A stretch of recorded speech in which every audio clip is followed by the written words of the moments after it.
ओम शांति। 1 अगस्त 2026 के ईश्वरीय मधुर महावाक्य हैं। सुनते हैं आज की बाबा की मधुर मूल्य। बाबा ने कहा, मीठे बच्चे, परचिंतन छोड़ अपना कल्याण करो। तुम सोने जैसा बनकर औरों को रास्ता बताओ। प्रश्न है, अशरीरी बनने का अभ्यास जो सदा करते रहते हैं उनके मुख्य निशानी सुनाओ। उत्तर है, वे हट से अपनी कर्मेंद्रियों को वश नहीं करते, लेकिन उनकी कर्मेंद्रियां स्वतः शीतल हो जाती हैं। हम आत्मा भाई भाई हैं, यह स्मृति स्वतः रहती है। देह अभिमान छूटता जाता है, नाम रूप का नशा खत्म होता जाता है, दूसरों की याद नहीं आती है। गीत है, तू प्यार का सागर है। ओम शांति। यह कोई सिर्फ प्यार का सागर नहीं, ज्ञान का सागर है। ज्ञान और अज्ञान, ज्ञान को दिन, अज्ञान को रात कहा जाता है। ज्ञान अक्षर ही अच्छा है, अज्ञान अक्षर बुरा है। आधा कल्प है ज्ञान के प्रारब्ध, आधा कल्प है अज्ञान के प्रारब्ध। अज्ञान के प्रारब्ध है दुख, ज्ञान के प्रारब्ध सुख है। यह तो बहुत सहज समझने की बातें हैं। दिन है ज्ञान का, रात है अज्ञान। यह भी किसको पता नहीं है। ज्ञान किसको कहा जाता है, अज्ञान किसको कहा जाता है। यह बेहद की बातें हैं। तुम सबको समझाते हो। ज्ञान क्या है, भक्ति क्या है। ज्ञान से तुम पूज्य बन रहे हो। जब पूज्य बन जाते हो तो पूजा की सामग्री को जान जाते हो। यह भी तुम जानते हो कि यह जो मंदिर आदि हैं, यह सब यादगार हैं। उनके जीवन कहानी को भी तुम जानते हो। जो पूजा करने जाते हैं वह खुद नहीं जानते। पूजा को भक्ति कहा जाता है। भगवान को भक्तों से मिलना है, भक्ति का फल देने के लिए। सो भगवान ही आकर पुजारी से पूज्य बनाते हैं। पूज्य सतयुग में, पुजारी कलयुग में होते हैं। तुम बच्चे जानते हो आज क्या है, कल क्या होना है। विनाश तो जरूर होने का है, कोई भी समय हो सकता है। तैयारी हो रही है, गाया हुआ भी है। अनेक कुदरती आपदाएं होती हैं, यह तो लिख देना चाहिए। ग्रह युद्ध और कुदरती आपदाएं, उनको कोई ईश्वरीय आपदाएं नहीं कहेंगे। यह तो ड्रामा की नूंद है जिसमें नेचुरल कैलेमिटीज सब आने वाली हैं। विनाश में भी मदद करेंगे। मूसलाधार बरसात पड़ेगी, भूखों मरेंगे, अर्थक्वेक आदि सब आने की हैं। इन द्वारा ही विनाश होने का है। बच्चे जानते हैं यह तो जरूर होने का है, नहीं तो सतयुग में इतने थोड़े मनुष्य कैसे होंगे। जरूर इकट्ठा विनाश होगा। बच्चे अच्छी रीति जानते हैं यह सब कपड़े धोए जाएंगे। यह बेहद की बड़ी मशीनरी है। गाया जाता है, मूत पलीती कपड़ धोए। इन कपड़ों की बात नहीं, यह है शरीर की बात। आत्माओं को योग बल से धोना है। इस समय 5 तत्व तमो प्रधान हैं, तो शरीर भी ऐसे बनते हैं। पतित पावन बाप आकर पावन बनाते हैं और सब खल्लास हो जाते हैं। तुम जानते हो पावन कैसे बनते हैं। रास्ता बहुत सहज बताते हैं। मनुष्य तो कुछ भी नहीं समझते। जहाँ जहाँ भक्ति यज्ञ आदि होते हैं वहाँ जाकर समझाना चाहिए कि जिनकी तुम भक्ति करते हो उनके बायोग्राफी समझने से ही तुम देवता बन सकते हो। उन्होंने जीवन मुक्ति कैसे पाई, सो तो समझो, तो तुम भी जीवन मुक्ति पा सकते हो। मंदिरों में बैठ जीवन कहानी समझाने से अच्छी रीति समझेंगे। तुम भी भाव से अभी जीवन कहानी सुनते हो। तुम बच्चों को कितनी समझ मिलती है।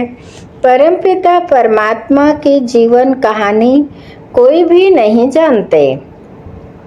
सर्वव्यापी कहने से जीवन कहानी थोड़े ही हो जाती है। तुम बच्चे अभी परमपिता परमात्मा की जीवन कहानी को जानते हो, यानी आदि मध्य अंत को जानते हो।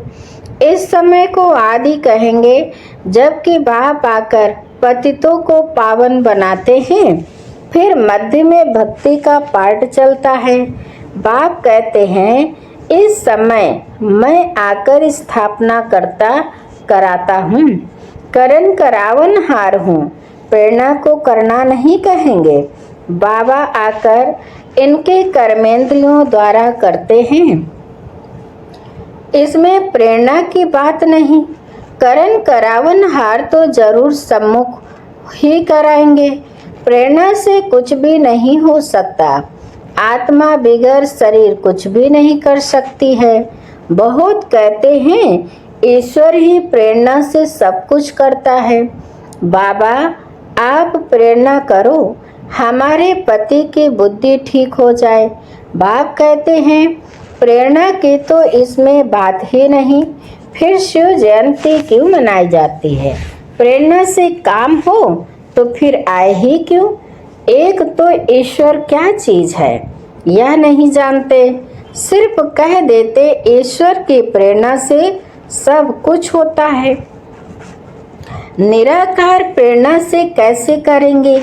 वह तो करन करावन हार है।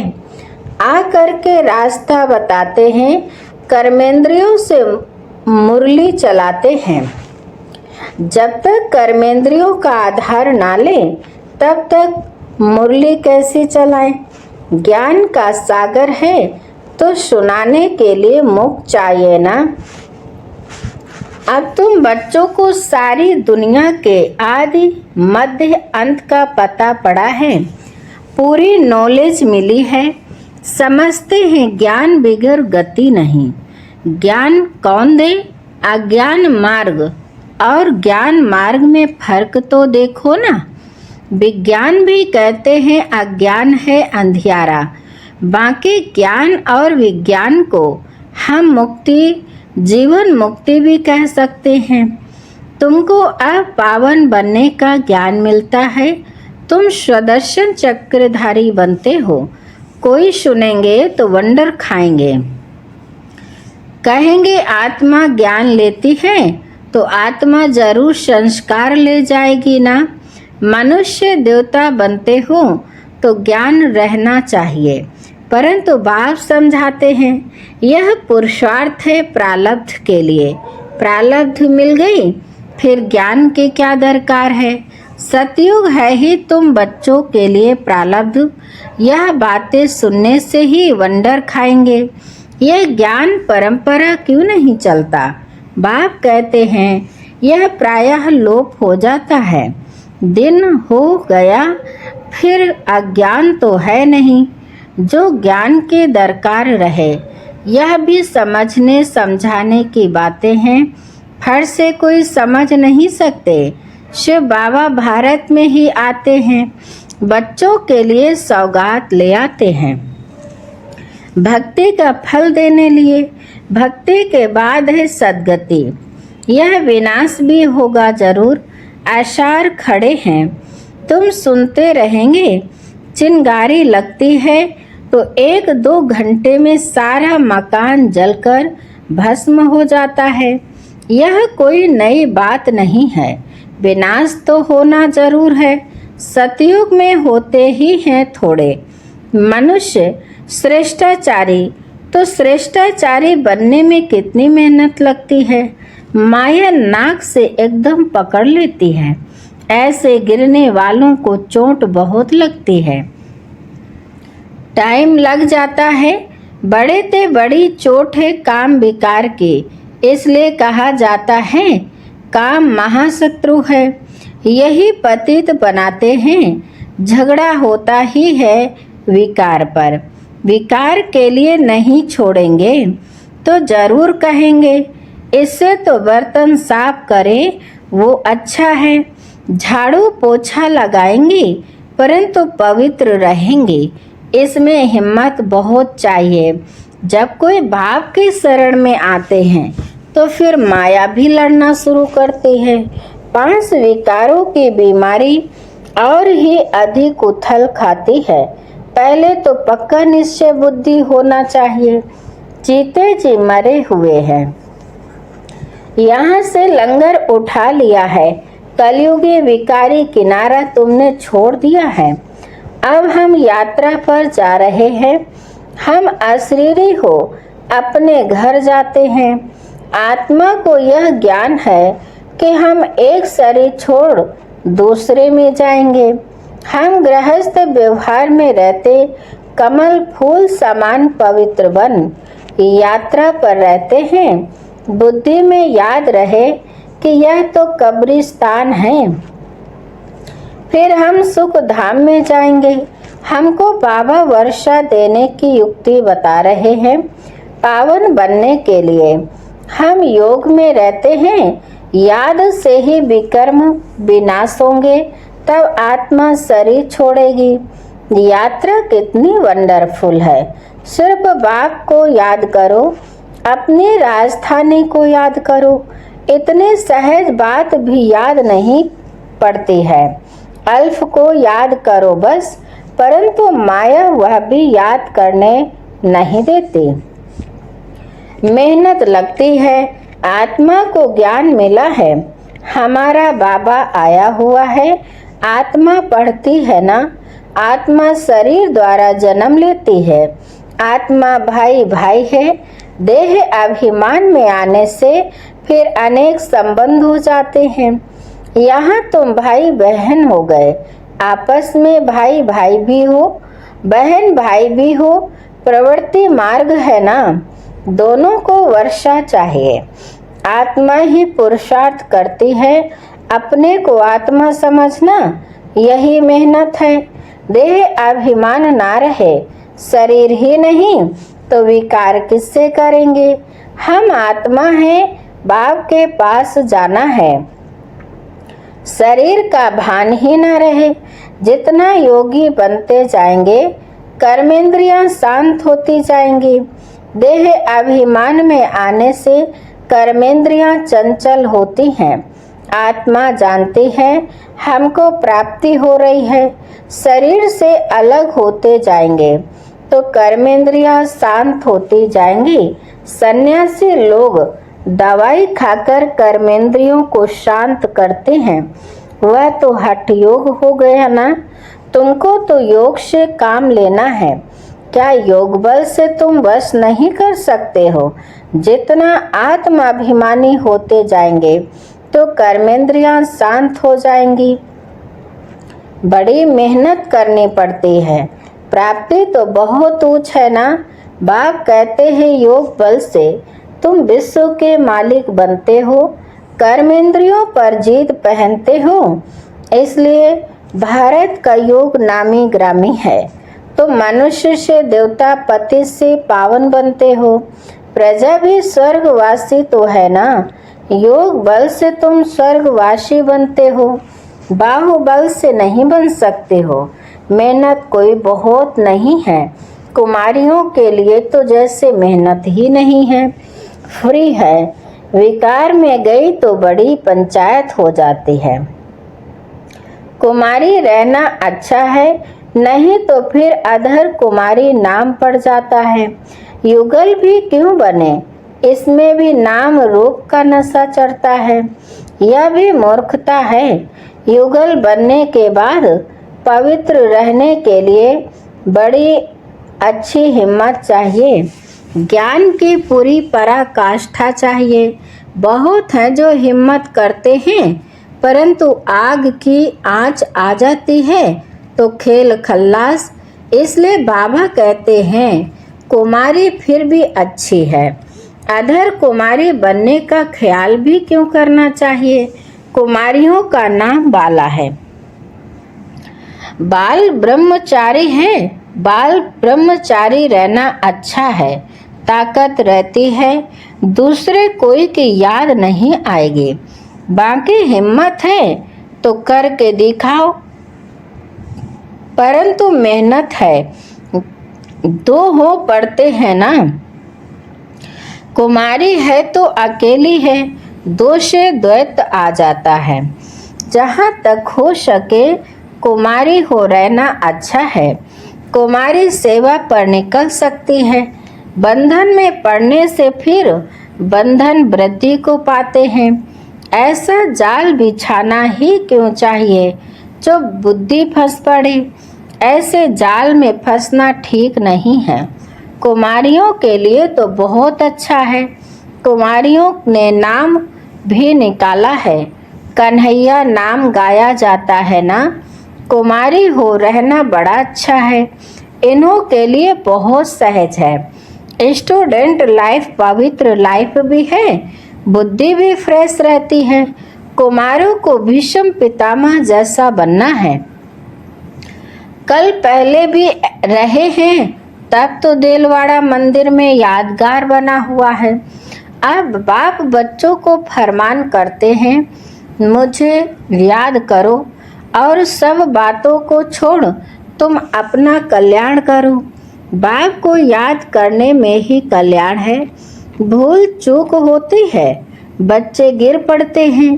तुम परचिंतन को छोड़ अपना कल्याण करो, दूसरे चिंतन में जाओ ही नहीं।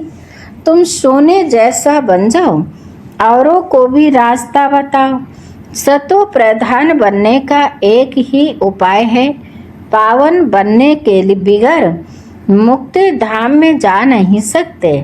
उपाय एक ही है, फिर अंतमति सुगति हो जाएगी। झरमुई झगमुई छोड़ दो, नहीं तो अपना ही नुकसान करेंगे। बाप कोई श्राप नहीं देते हैं, श्रीमत पर नहीं चलते तो आपे ही अपने को श्रापित करते हैं। अच्छा, अभी बाप दादा हम बच्चों से नमस्ते करते हैं। मीठे मीठे शिकिल दे बच्चों प्रति माता पिता बाप दादा का याद प्यार और गुड मॉर्निंग। रूहानी बाप की रूहानी बच्चों को नमस्ते। हम रूहानी बच्चों की रूहानी माता पिता बाप दादा को याद प्यार गुड मॉर्निंग, नमस्ते नमस्ते नमस्ते, शुक्रिया बाप दादा, शुक्रिया। धारणा के लिए मुख्य सार। नंबर 1, निश्चय बुद्धि बन जीते जी इस पुरानी दुनिया से अपना लंगर उठा लेना है। बाप के हर फरमान को पालन कर अपना कल्याण करना है। नंबर 2, दूसरों का चिंतन छोड़ अपने बुद्धि को स्वच्छ सोने जैसा बनाना है। झरमुई झगमुई में अपना समय नष्ट नहीं करना है। योग बल से अपने कर्मेंद्रियों को शांत शीतल बनाना है। वरदान है, अपनी विजय व सफलता को निश्चित समझकर सदा निश्चिंत रहने वाले निश्चय बुद्धि भव। विस्तार है, जो बच्चे सदा बाप में, स्वयं के पार्ट में और ड्रामा की हर सेकंड की एक्ट में 100% निश्चय बुद्धि हैं, उनकी विजय व सफलता निश्चित है। निश्चित विजय होने के कारण वे सदा निश्चिंत रहते हैं। उनके चेहरे से चिंता की कोई भी रेखा दिखाई नहीं देगी। उन्हें सदा निश्चय रहता है कि यह कार्य व यह संकल्प सिद्ध हुआ ही पड़ा है। उन्हें कभी किसी बात में क्वेश्चन नहीं उठ सकता। स्लोगन है, सुनने सुनाने में भावना और भाव को बदल देना ही वायुमंडल खराब करना है। अच्छा, आज के मूल्य से अव्यक्त इशारे हैं। सुनते हैं, अपवित्रता के बीज को भी समाप्त कर संपूर्ण स्वच्छ पवित्र बनो। संपूर्ण पवित्रता के हिसाब से व्यर्थ संकल्प भी अपवित्रता का बीज है। व्यर्थ संकल्प चलना मेजॉरिटी बच्चों में अभी यह संस्कार रहा हुआ है। व्यर्थ संकल्प का आधार मन है, जो मन मनाभव होने नहीं देता। इसलिए श्रीमत रूपी लगाम टाइट कर व्यर्थ संकल्पों की अपवित्रता को खत्म करो। अच्छा, आज की मुरली यहीं पर समाप्त होती है। मीठे मीठे प्यारे प्यारे बाप दादा को दिल से बहुत बहुत शुक्रिया। आप सभी महान आत्माओं को भी दिल से शुक्रिया। ओम शांति शांति।